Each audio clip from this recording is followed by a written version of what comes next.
신약성경 로마서 6장 1절부터 11절까지 말씀입니다.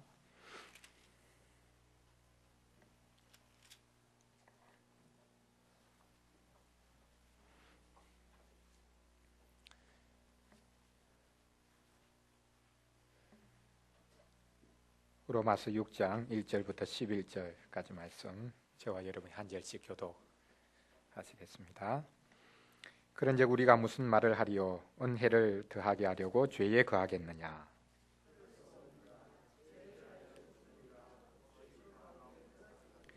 무릇 그리스도 예수와 합하여 세례를 받은 우리는 그의 죽으심과 합하여 세례를 받은 줄을 알지 못하느냐?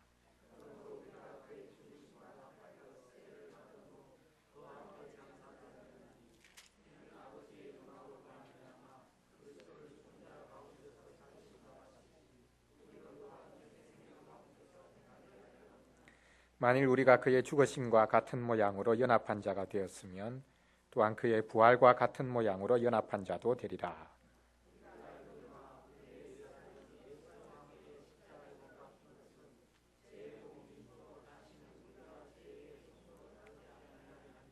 이는 죽은 자가 죄에서 벗어나 의롭다 하심을 얻었습니다.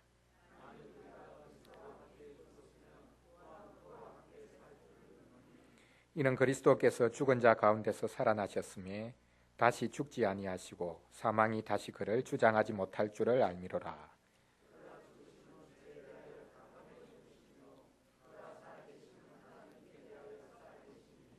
같이 읽겠습니다. 이와 같이 너희도 너희 자신을 죄에 대하여는 죽은 자요 그리스도 예수 안에서 하나님께 대하여는 살아있는 자로 여길지어다. 아멘. 그리스도와 함께 죽고 살아난 비밀을 사도 바울께서 우리에게 소개해주고 있습니다. 성도의 삶이 어떤 삶인가? 오직 그리스도와 함께하는 삶이다. 처음부터 끝까지 그리스도인은 그리스도와 더불어 살아가는 사람입니다. 그리스도 안에 감추어진 사람입니다. 그리스도께서 우리를 품고 십자가 달려 돌아가셨고 또 우리와 더불어서 부활하셨습니다. 그러므로 성도를 그리스도인이라고 부르는 것, 그것이 우연한 것이 아닙니다. 작은 그리스도인이다, 작은 그리스도다라고 부를 수 있는 표현이 그리스도인이지만 그리스도를 따르는 사람이다, 오직 그리스도께 속한 사람이다 라고 우리가 알 수 있습니다. 하이델베르그 요리문답 제1문에 보면 살아서나 죽어서나 당신의 유일한 위로가 무엇입니까? 라고 물으면서 처음으로 답을 하는 것이 살아서나 죽어서나 우리의 유일한 위로는 내가 나의 것이 아니라 나를 구속하신 우리 주 예수 그리스도의 것이다. 내가 그리스도의 것이 되었다라는 것이 우리가 누리는 가장 유일한 소망이다. 이 소망은 살아서도 소망이요 죽어서도 소망이다. 그리고 이 소망은 유일한 소망이다라고 말씀하고 있습니다. 오늘 하이델베르그 요리문답 제33주일 통해서 우리가 회개와 선행에 관해서 같이 살펴보는 시간을 가지도록 하겠습니다. 회개라는 것, 그것이 무엇인가? 그리스도와 더불어 죽고 또 그리스도와 더불어 살아나는 그것이 회개의 본질이다 라는 것을 우리가 같이 오늘 살펴보기를 원합니다. 하이델베르그 요리문답 제32주일부터 3부가 시작되는데요. 우리의 감사에 관해서 이야기를 하고 있습니다. 다른 말로는 구원받은 성도들이 어떻게 하나님 앞에 살아가야 될 것인가 라는 것을 32주일부터 52주일까지 소개하는데 십계명과 주기도문 해설을 통해서 소개를 하고 있습니다. 근데 32주일이 시작되면서 바로 십계명 주기도문 해설로 들어가는 것이 아니라 서론적으로 언급하는 것이 우리가 우리의 공로가 아니라 오직 하나님께서 베풀어 주신 은혜로 말미암아 구원을 받았는데 왜 우리가 감사하는 삶을 살아야 되고 또한 우리가 선행을 해야 되는가, 그것을 질문을 했습니다. 구원받은 자의 삶에 있어서 가장 중요한 것, 그것이 감사하는 삶이다라는 것을 이야기하면서 감사하는 삶이 우리의 선행에 있어서 가장 본질적인 부분이라고 이야기를 했습니다. 오늘 33주일에서는 구원과 감사 그런 관계를 32주일에서 이야기했다면 33주일에서는 회개와 선행 이것이 어떤 관계 속에 있는가 좀 거리가 있는 것 같은데 회개하는 것하고 감사하는 것하고 이게 어떤 관계 속에 있을까? 회개가 무엇인가 묻고 옛사람이 죽는다는 것, 새사람이 산다는 것 이야기하고 난 다음에 마지막 질문 보면 선행이란 무엇인가 이렇게 이어지기 위해서 회개를 이야기하다가 결국은 이제 선행 이야기를 하고 있습니다. 이 관계를 한번 우리가 생각해 보기를 원합니다. 회개 이야기가 갑자기 나오는데요. 32절 마지막 부분에 회개하지도 않고 감사치 않는 사람이 과연 하나님의 백성일 수 있는가라는 그 질문을 던졌습니다. 결코 그럴 수가 없다. 그래서 그 회개 이야기를 이어받아서 33주일에서는 88문에 이렇게 질문하죠. 사람의 진정한 회개는 무엇입니까? 진정한 회개라고 하고 있기 때문에 회개도 여러 가지 종류가 있을 수 있다라는 것을 여기서 가정하고 있습니다. 성경에서도 회개가 참 여러 가지라고 말씀하고 있습니다. 구원에 이르는 회개도 있고 구원에 이르지 못하는 회개도 있다. 베드로와 또 가룟 유다의 차이가 진정한 회개였는가? 그렇지 않으면 그냥 자신에 대해서 안타까워하는 것으로 끝나는 것인가? 그런 차이를 우리가 확인을 해볼 수 있습니다. 그래서 먼저 진정한 회개가 무엇인가라고 묻고 있습니다. 다른 말로 해보면요, 감사의 가장 중요한 부분이 회개다 이렇게 이야기할 수도 있습니다. 지금 3부가 감사의 삶에 관해서 이야기를 하고 있습니다. 그러면서 지금 회개 이야기를 하고 있거든요. 감사와 회개가 어떤 관계 속에 있는가? 실은 회개하는 삶이 하나님 앞에 가장 크게 감사하는 삶이다. 이렇게 한번 생각을 해볼 수 있죠. 여러분 동의가 되십니까? 회개하는 것하고 감사의 삶하고 어떤 관계가 있는가? 우리는 32절에 나와 있듯이 감사하는 삶 하면 이제 주로 선행의 이야기를 합니다.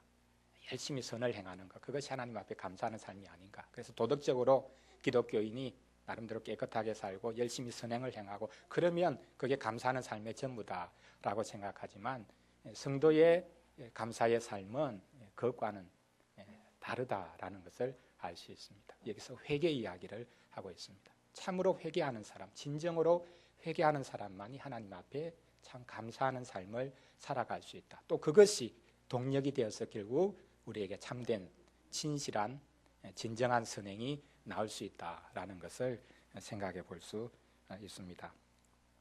88문 답을 우리가 같이 한번 읽어 보도록 하겠습니다. 옛사람이 죽고 새 사람으로 사는 것입니다. 진정한 회개가 무엇인가? 옛사람이 죽고 새 사람으로 사는 것이다 라고 말씀하고 있습니다. 여기 두 가지가 대조됩니다. 옛사람, 새 사람, 또 죽는 것, 사는 것. 그런데 이제 영어로 번역된 것에 보면 여기 사람이라고 번역되어 있는데 어떤 곳에는 본성, 옛 본성, 새 본성. 그 영어로 하면 이제 nature죠. 옛 본성과 새 본성이 대조됩니다. 그리고 또 다르게는 이제 self라는 단어를 써서 옛 자와 새 자.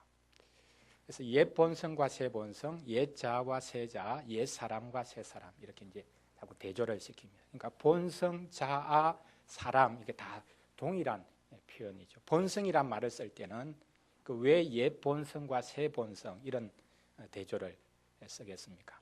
하나님이 우리를 창조하셨는데 우리의 본성 전체가 타락했다는 것이죠. 그래서 그 옛 본성, 타락한 우리 자신, 우리의 본성 전체가 타락했다. 종종 전적인 타락이라는 표현을 쓰는데 전적인 타락은 최악으로 타락했다라는 의미를 말하는 것이 아니라 이제 범위를 말하죠.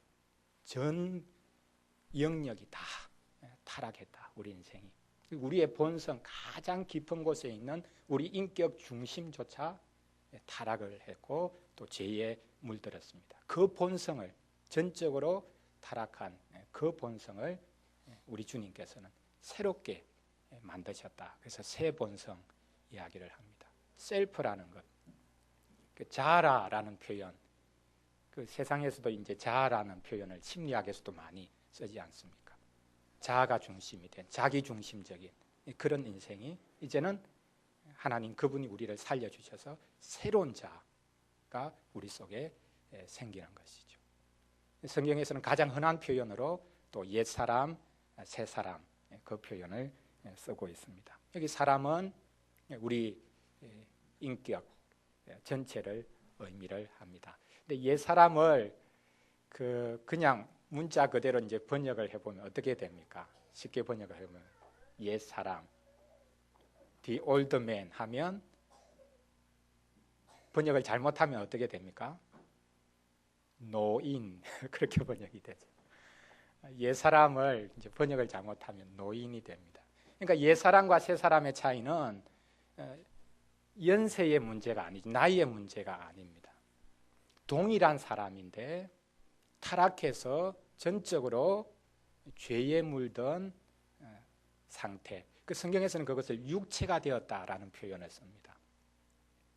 죄로 인해서 사람이 전적으로 타락한 상태를 육체가 되었다. 거기서 말하는 육체는 영혼과 대조시키기 위한 육체가 아닙니다. 우리의 인격 전체가, 우리 전인이 하나님 앞에 철저하게 죄로 물들었고 타락했다라는 것을 우리 인생이 육체가 되었다. 하나님께서 노아 홍수를 보내실 때 왜 노아 홍수를 보내셨는가? 인생이 육체가 되었기 때문에. 흙으로 지음받았는데 그 코에 생기를 불어넣어서 사람이 살아있는 존재가 되었습니다. 근데 하나님이 지속적으로 불어넣어 주시는 그 생기가 사라진 말 그대로 흙과 다름없는 그런 인생이 되어진 것. 철저하게 자기 중심적으로 살아가는 인생이 된 것. 자기 욕망만을 위해서 살아가는 인생이 된 것. 그것을 육체가 되었다라고 말을 하고 신약의 관점에서는 그것이 바로 옛사람이다. 동일한 그 옛사람이 그리스도로 말미암아 새 사람이 됩니다. 그래서 참된 회개가 무엇인가? 그것은 옛사람이 죽고 새 사람이 사는 것이다 라고 말씀하고 있습니다. 여기서 우리가 생각해야 될 것은 한 세 가지 정도일 것 같은데요. 먼저 첫 번째로는 옛사람이 죽고 새 사람이 사는 것, 그것은 우리가 느끼는 감정과 또한 감각의 문제가 아니다라는 것을 생각해야 될 것입니다. 즉 죽고 사는 것, 이것은 오직 그리스도와의 연합으로 우리에게 이루어진 은혜로운 사실이다라는 것을 우리가 먼저 알 필요가 있겠습니다. 나는 이미 그리스도와 함께 죽었고 그리스도와 함께 살아난 사람이 되었다. 그래서 우리는 늘 그리스도를 통해서만 나의 죽음을 확인할 수 있고 그리스도를 통해서만 나의 살아남을 확인할 수 있습니다.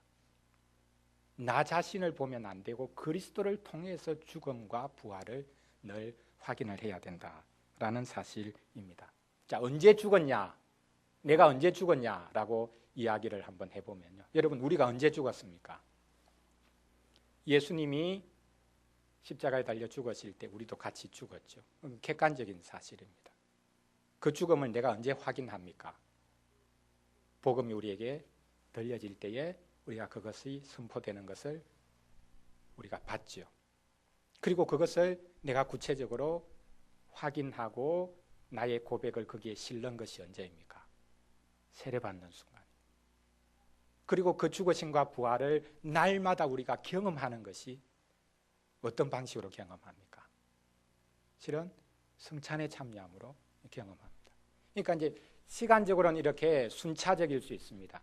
그리스도께서 십자가 달리실 그때 그리고 부활하실 그때에 이미 나는 그리스도와 함께 죽었고 살았다라고 말을 할 수 있지만 그것은 역사적인 사실이고 복음을 들을 때 또 세례를 받을 때 성찬을 통해서 지속적으로 우리가 그것을 우리의 것으로 만들어 가는 것을 알 수 있습니다. 그래서 내가 실제적으로 아직 살아있는데 왜 죽었다고 하나? 나는 여전히 펄펄 살아있는데 죄에 대해서도 여전히 살아있고 시간이 가면 갈수록 오히려 죄에 대해서 더 내가 자극을 받아서 그렇게 살아있는 존재인데 왜 성경에서는 나보고 죽었다고 이야기하는가? 우리 자신의 경험과 감정, 감각으로 나의 죽음을 확인하려고 하면 그것은 우리의 죽음을 결코 확인할 수 없습니다. 가면 갈수록 우리는 살아나는 것을 경험합니다. 오직 우리의 죽음을 확인할 수 있는 자리는 그리스도, 그분에게 나아갈 때 비로소 나의 죽음이 그분과 함께 있는 것을 우리가 확인을 해볼 수 있습니다. 그 어린이 설교집에서 본 기억이 있는데요. 그 어떤 분이 이제 열차 여행을 하는데 열차 이제 앞뒤로 이제 좌석을 돌려서 심심하니까 젊은 사람들이 이제 화투를 칩니다. 이제 거기 앉아 있던 한 기독교인이 있는데 뭐 심심하니까 당신도 같이 치죠. 그러니까 저는 못합니다. 왜 못합니까? 제 손은 죽었습니다. 옆에 있는 사람들이 화투를 열심히 치면서 이상하다. 저 사람 그러면 저 손이 지금 의순가? 가만히 봐도 그 의순은 아닌 것 같거든요. 그 왜 죽었다고 합니까? 나는 그리스도와 함께 이미 죽었습니다. 감각은 살아있거든요, 여전히. 그런데 이제 이분은 성경을 통해서 내가 그리스도와 함께 나는 죽었다. 예전에는 자기도 얼마든지 그렇게 죄를 짓고 뭐 하투도 하고 수많은 그런 일들을 했지만 이제 나는 그리스도와 더불어서 죽었다. 내 손은 죄에 대해서 이제 죽었다. 여전히 살아있지만 나는 그리스도와 함께 죽었다. 그렇게 이제 스스로 인정을 하는 것이죠. 오늘 말씀에도 너희들이 죄에 대해서는 죽고 의에 대해서는 산 자로 여기라. 실제 안 죽었는데 죽었다고 그렇게 한번 스스로에게 세뇌를 시키라 그런 말이 아니죠. 이미 우리는 그리스도와 함께 그리스도께서 우리를 포함해서 우리를 안고 죽으셨기 때문에 그리스도의 죽음이 곧 나의 죽음인 것으로 받아들일 때 실제로 현실에서 우리는 우리의 죽음을 조금씩 경험해 간다는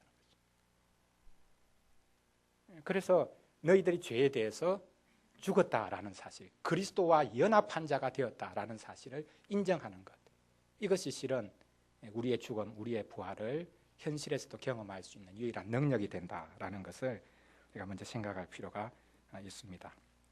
그리고 죽고 사는 것, 이것은 오직 성령의 도움으로 지속적으로 우리 가운데 또 현실로 이루어져 가는 일임을 우리가 확인을 해보아야 되겠습니다. 그리스도께서 나를 위해서 죽으셨다면 나는 이제 더 이상 할 일이 없는 것인가?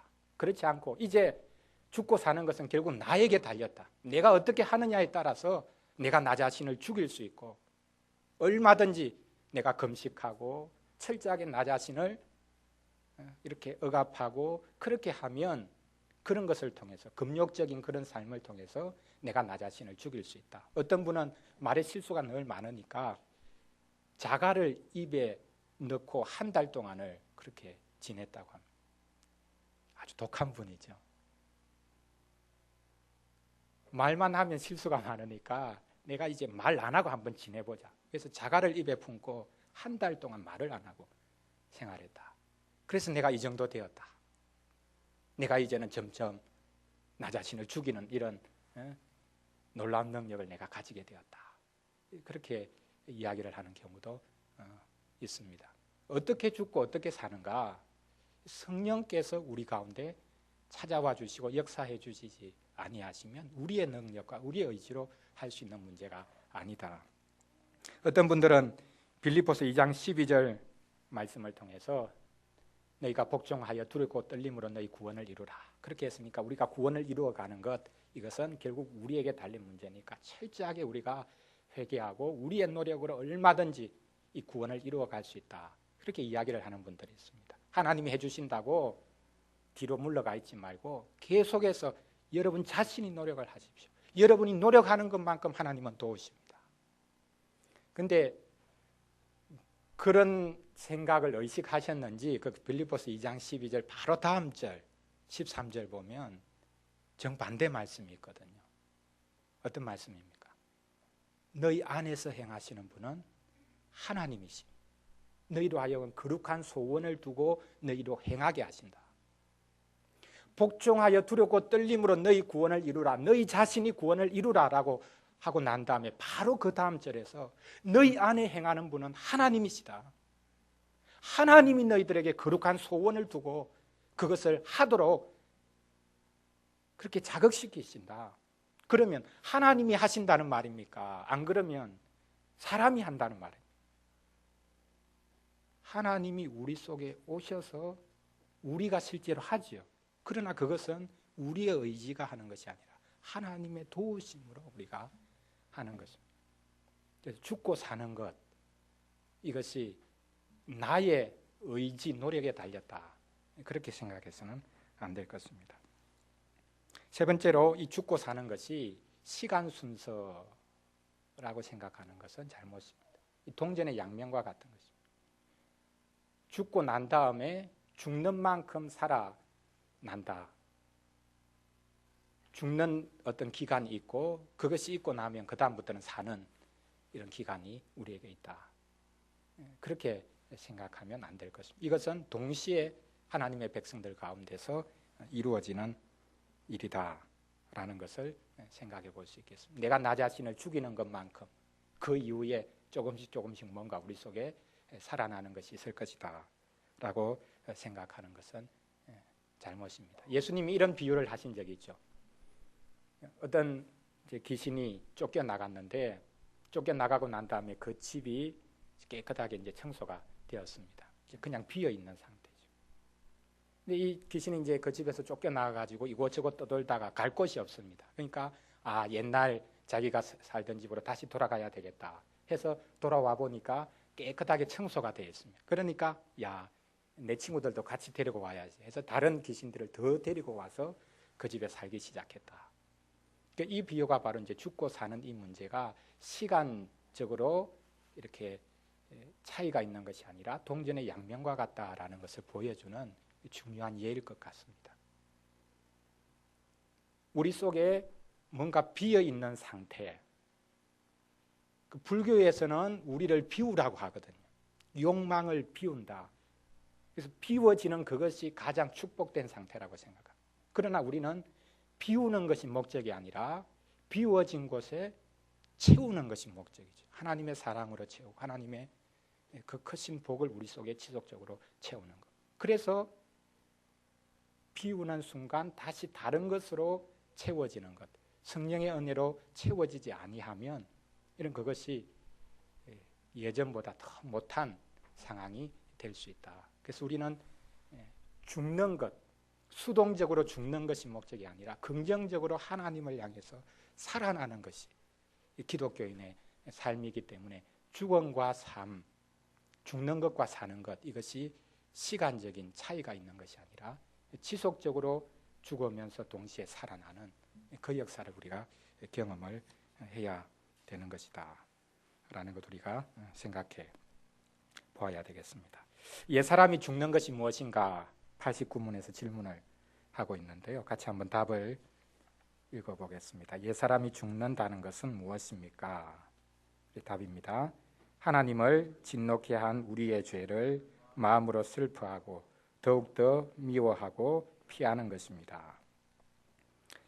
새 사람으로 사는 것, 그것에서도 반복되고 있지만 옛사람이 죽는 것, 새 사람이 사는 것, 이것을 내적으로 이해와 성향이 전적으로 변화되는 것뿐만 아니라 외부적으로 우리의 삶과 또 우리의 행동, 삶의 양식 자체가 바뀌는 것, 이 두 가지를 말하고 있습니다. 내적인 것, 외적인 것 같이 동시에 포함하는 것, 그것이 죽음과 삶에 담겨져 있는 의미다라고 말씀합니다. 첫 번째로 내적으로는 우리가 죄를 마음으로 심히 슬퍼하는 것, 이것이 죄에 대해서 죽는 것입니다. 죄에 대해서 슬퍼한다. 어떤 죄든지 그 죄는 하나님 앞에 지은 죄다라는 것이 그 회개의 참된 본질입니다. 자기가 아무리 사람에게 잘못한 것이 있다 할지라도 그것은 그 사람에게만 잘못한 것이 아니라 내가 하나님 앞에서 하나님께 잘못한 것이다. 그래서 모든 죄는 하나님을 거스리는 죄다. 또 더 나아가서 모든 죄는 죽을 죄다. 이것이 이제 참된 회개의 본질인 것이죠. 시편 51편에서 다윗이 깨달은 것이 그것 아닙니까? 자기는 나중에 보니까 모친이 죄 중에 자기를 잉태했다. 그렇게 생각하고 제가 하나님 앞에만 범죄했습니다. 그런 표현을 썼죠. 사람에게 잘못해놓고 그 사람에게 뭔가 자기가 잘못했다고 이야기하기 싫으니까 저는 하나님 앞에 죄지었습니다, 이렇게 말을 하는 것이 아닙니다. 사람에게 지은 죄라 할지라도 그것은 곧 하나님 그분을 거스리고 대적하는 죄를 지었다라는 것을 그가 깨닫고 그렇게 통회하는 것이죠. 그래서 내적으로 죄를 심히 슬퍼하는 것, 그것이 회개의 본질이다. 그리고 외적으로는 삶과 행동 자체가 변화되는 것입니다. 이것은 물론 평생 이루어져 가야 될 과정일 수 있습니다. 성경에서 회개라는 용어가 여러 가지 그런 용어를 쓰고 있는데 그 중에 하나는 방향 전환이죠. 자기가 살던 삶, 그것을 돌이켜서 방향을 바꾸어서 하나님께로 나아가는 것. 자기 중심적이던 사람이 방향을 완전히 바꾸는 것, 유턴하는 것. 전도지에 보면 교통 신호등을 가지고 이렇게 전도지 만든 것 있죠. 뭐 우선 멈춰라, 그리고 방향 유턴을 해라, 뭐 이런 것들, 뭐 직진해라. 그래서 이제 복음으로 이렇게 좀 풀어낸 그런 전도지들이 있는데, 유턴하는 것. 자기 자신을 위해서만 살던 사람이 방향을 완전히 바꾸어서 하나님께로 나아가는 것. 그것이 회개의 중요한 요소다. 마음으로만 회개하는 것이 아니라 실제 그 삶이 변화되어 가는 것. 그것이 하나님께서 원하시는 것이다 라는 것을 우리가 여기서 확인을 해볼 수 있습니다. 그리고 여기 89문 답에 보면 마음으로 슬퍼할 뿐만 아니라 죄를 이제 미워해야 된다, 죄를 피해야 된다. 내가 이길 수 있다고 생각해서 한번 씨름해보자. 그러나 피해야 하는 죄가 있습니다. 아예 피해버려야 하는, 우리의 욕망은 쉽게 죄에 대해서 굴복하기 때문에 알지도 말고 피해버려야 하는 그런 죄가 있습니다. 더 나아가서 세 번째로 이야기하는 것은 더욱더 미워하고 피하는 것. 더욱더라는 표현이 있는데, 이것은 우리가 회개라는 것이 한순간에만 이루어지는 것이 아니라, 예수님 믿는 순간에만 회개하는 것이 아니라 지속적으로 평생에 걸쳐서 투쟁하는 과정, 그것이 있어야 될 것을 우리에게 말씀하고 있습니다. 그 산상본 이제 팔복에 보면 이제 첫 번째, 두 번째 복을 소개하면서 심령이 가난한 자 복이 있다, 두 번째 애통하는 자 복이 있다 말씀하셨는데, 이것은 성도들의 평생에 걸친 그 성도의 삶의 모습을 가르쳐 주는 것입니다. 그러니까 성도의 삶은 어떤 삶인가? 평생 심령이 가난한 자다. 물질적으로 가난하다는 그것이 아니라 평생 심령이 가난하다. 이 심령이 가난하단 말이 무슨 말이겠습니까? 하나님의 도움 없이는 제가 살 수 없습니다. 그래서 모든 것, 어떤 것이든지 하나님이 주시는 자원으로만 제가 살 수 있습니다. 하나님이 주시는 힘으로만 저는 살 수 있고, 걸을 수 있고, 말할 수 있고, 행동할 수 있습니다. 그 심령이 가난한 거예요. 그 심령이 가난한 사람은 동시에 애통함. 이 애통은 예수님 믿는 순간에 내가 죄인이었었구나, 그것이 아니라 평생 살아가면서 지속적으로 애통함. 성도의 삶, 여기 세 사람은 또 정반대인데요, 성도의 삶은 참 이상합니다. 이중적인 그런 모습일 수 있습니다. 역설적인 것인데요, 한편으로는 늘 슬퍼하고 한편으로는 늘 기뻐합니다.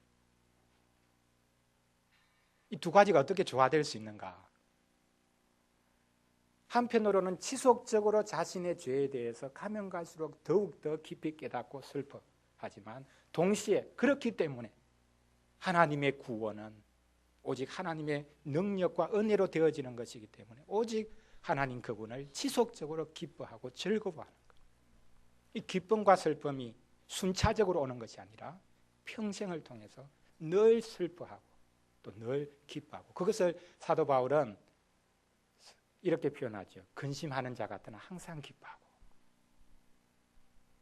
그런 역설적인 삶을 말씀하고 있습니다. 그 마틴 루터가 종교개혁을 하면서 1517년에 그 비텐베르크 그 성교회에다가 이제 95개 조항을 붙이죠. 그 95개 조항 중에 첫 번째 조항이 뭐냐 하면 우리 주 예수 그리스도께서 회개하라고 말씀하셨을 때 그것이 정말로 의미하는 것은 신자가 전 삶을 통해서 회개의 행위를 이루어야 될 것을 말씀하신 것이다. 그러니까 면벌부를 사서 죄를 없애고 그렇게 해서 마음의 평안을 누리고 그렇게 하는 일시적인 그런 것이 아니라 주님께서 회개하라고 하셨을 때는 우리의 삶 전체가 회개하는 삶이 되어야 된다. 이것이 기독교의 참된 본질이다. 그러나 중세교회가 이것을 간과했을 뿐만 아니라 이것을 철저하게 무시했다. 돈 주고 하나님 은혜를 사는 것으로 생각하죠. 회개도 살 수 있는 것으로, 심지어 죽은 자들의 구원까지도 살 수 있는 것으로 생각하는 것, 그건 잘못된 것이다. 기독교인이라면 평생을 걸쳐서 회개하는 삶을 살아야 된다. 복음의 원리를 분명하게 천명했던 것을 볼 수 있습니다. 반대로 새 사람으로 사는 것, 그것은 무엇을 의미하는 것인가? 반대로만 생각하면 될 수 있는 부분인데요. 답을 한번 우리 보겠습니다. 구신문, 새 사람으로 다시 사는 것은 무엇입니까? 답입니다. 그리스도로 말미암아 하나님 안에서 마음으로 즐거워하고 하나님의 뜻에 따라 모든 선을 행하며 사는 것을 사랑하고 기뻐하는 것입니다. 여기서도 내적으로는 마음으로 하나님 안에서 즐거워하는 것, 그리고 외적으로는 하나님의 뜻에 따라 선을 행하며 사는 것, 그것을 사랑하고 기뻐하는 것, 이 두 가지가 여기 언급되어 있습니다. 마지막에 사랑하고 기뻐한다. 새 사람이 사는 것이 뭔가? 그것은 열심히 뭔가를 행하는 것, 선행을 하는 것, 그것 이전에 하나님 그분을 기뻐하고 하나님 그분 안에서 즐거워하는 것, 이것이 새 사람이 지속적으로 살아날 수 있는 비결이다. 우리는 행위를 통해서 늘 무언가를 우리의 구원을 확인하려고 하지만 여기서 말씀하는 것은 그 차원을 훨씬 넘어섭니다. 하나님을 기뻐하는 것, 그것이 지속적으로 우리 속에 있는 옛 사람이 죽어지는 길이요 새 사람이 사는 비결이 된다. 하나님을 기뻐하라. 이것이 너희의 힘이다. 구약성경에 또한 그렇게 말씀하고 있습니다. 스스로 자신을 죽이는 그 금욕은 한계가 있죠. 그래서 마틴 루터가 종교개혁을 한 이유도 바로 여기에 있죠. 자기가 아무리 자신을 죽이려고 해봐도 소용없다는 것입니다. 오직 복음으로 말미암아 그가 기뻐하고 즐거워했을 때에 거기에 참된 구원이 있는 것을 발견했습니다. 우리 장로교인들에게는 이 기쁨이 참 없는데요. 장로교인들은 너무 심각하고 순복음 교인들은 너무 기뻐하고 이 두 가지가 좀 적당하게 조화를 이루어야 되는데 젊은 이들 같은 경우에 그냥 하나님 앞에서 참 두려워하는 것은 없고 그냥 기쁘고 좋고 그것만 있죠. 근데 나이 드신 분들은 기쁨은 없고 늘 죄를 생각하면 참 마음이 무겁고 그렇게 해서 늘 심각합니다. 그러니까 세대 간에도 이렇게 기쁨과 심각함 이게 좀 조화가 없고 또 교단마다 이렇게 조금씩 이제 다른 것 같은데 참된 경건 안에는 두 가지가 다 같이 있는 것이죠. 두 가지가 서로 배치되는 것이 아니라 또 순차적으로 오는 것도 아니라 이 두 가지가 같이 하나님 앞에서 자신의 죄를 생각하면 늘 고통스럽지만 그렇기 때문에 하나님의 구원이 더 감사하고 가면 갈수록 더 소망이 넘치는 기뻐하는 삶, 그것이 새 사람이 살아나는 핵심이다라는 것을 우리가 여기서 확인을 해볼 수 있습니다. 자, 이렇게 회개에 관한 이야기를 하고 난 다음에 마지막 91문에서는 그런데 선행이란 무엇입니까? 라는 조금은 엉뚱한 질문을 하고 있는데요. 우리 같이 답을 먼저 한번 읽어보겠습니다. 참된 믿음으로 하나님의 율법을 따라서 그리고 그의 영광을 위하여 행한 것만을 선행이라 하며 우리 자신의 생각이나 사람의 계명에 근거한 것은 선행이 아닙니다.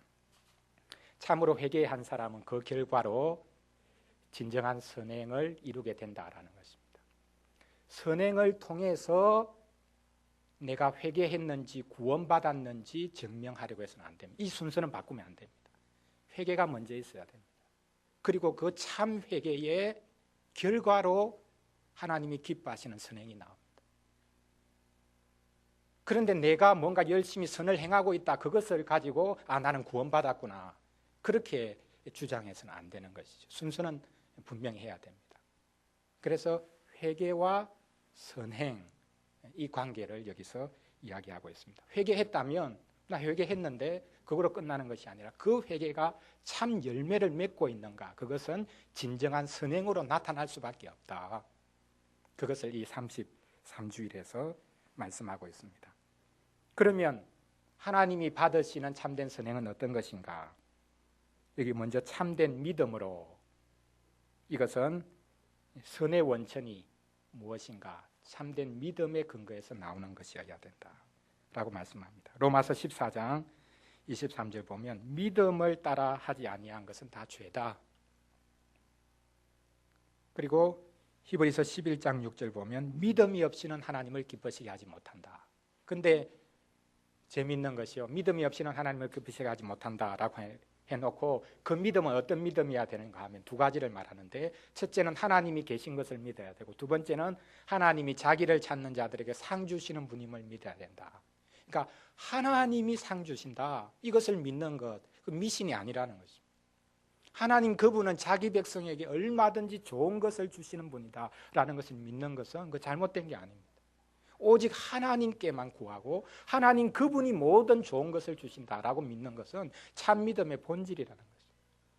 그래서 이런 믿음으로만 행하는 것, 그것이 하나님이 기뻐하시는 선행이다.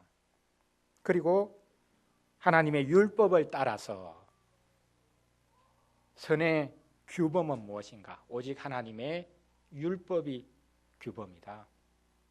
내가 옳다고 생각하는 것 하면, 내 마음에서 기뻐서 우러나와서 하면 그것이 선이 되는 것이 아니라 하나님의 율법이 선의 규범이다. 하나님께서 말씀을 통해서 하라고 하신 것, 하나님께서 하지 말라고 하신 것, 하지 않는 것. 그러니까 하지 않는 것도 선이 될 수 있습니다. 우리는 뭔가 하면 그게 선이라고 생각하는데 아무것도 안 해도 선이 될 수 있습니다. 하나님이 금하시는 것을 하지 않는 그것이 가장 큰 선인 것이죠. 그리고 마지막으로 선의 목적은 무엇이라고 합니까?